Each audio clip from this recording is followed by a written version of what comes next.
একটা সন্তান যখন প্রাপ্তবয়স্ক হয়, সে যখন উপার্জন করে, তার সকল টাকা আর পয়সা এনে মায়ের কাছে দিতে হবে, বাবার কাছে দিতে হবে, তারা যা খুশি করবে না। শরীয়ত এটা বলে না। শরীয়ত বলে সম্পদ যে উপার্জন করেছে এর ব্যাপারে অধিকার একমাত্র তার।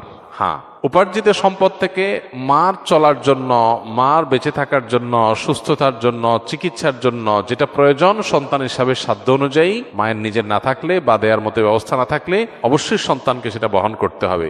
আর স্ত্রীর সর্বাবস্থায় স্বামী হিসাবে স্ত্রীর ভরণ পোষণ এটার ব্যবস্থা করতে হবে। এর বাইরে উদ্বৃত্ত টাকা সেটা ছেলে কি মাকে উপহার হিসাবে অতিরিক্ত দিবে, না স্ত্রীকে দিবে, না কাকে কত দিবে, নাকি আদৌ কাউকে না দিয়ে নিজের অ্যাকাউন্টে রাখবে, এটা একান্ত তার ব্যাপার।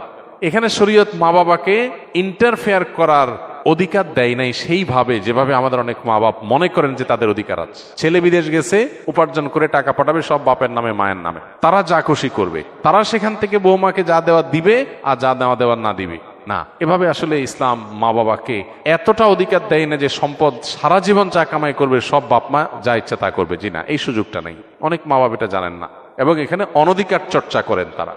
সন্তান হিসাবে অবশ্যই মা বাবার সামনে যত বেশি সম্ভব নিজেকে বিনয়ী করে তুলবে, সমর্পণ করবে, তাদের কথা মতো চলার চেষ্টা করবে। তাদের লাগবে 10 টাকা, সম্ভব হলে 15 টাকা দিবে। তাদের যা দরকার তার চেয়ে বেশি দেওয়ার চেষ্টা করবে, তাদের চাহিদার চাইতে বেশি সেবা করার চেষ্টা করবে। এটা সন্তানের জায়গা থেকে তার মানসিকতা থাকা উচিত। মা বাবার প্রতি কর্তব্য বোধের জায়গা থেকে তারা আমাদের মা বাবা।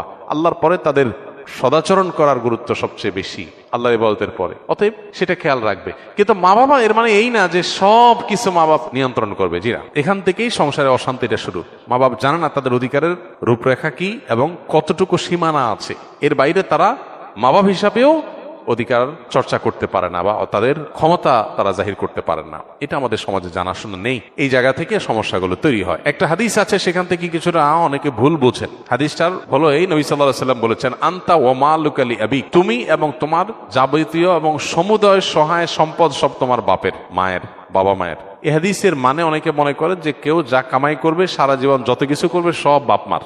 জি না, এই হাদিসের ব্যাখ্যা হলো তুমি তোমার উপার্জিত সম্পদ এখানে তোমার বাপ মার, অর্থাৎ তাদের খরচ খরচার জন্য যতটুকু দরকার ততটুকু তোমার এখান থেকে নেওয়ার অধিকার তাদের আছে। এখানে সমুদয় সম্পদ বোঝানো হয় নাই। যদি সমুদয় সম্পদ বোঝানো হতো তাহলে জাকাত তো বাপ মার উপরে বর্তাইতো, ছেলের উপরে বর্তাইতো না। কারণ সম্পদ যদি একজনের হয় জাকাত তো আরেকজনের উপরে বর্তাবে না। এরকম আরো বহু প্রশ্ন তৈরি হবে।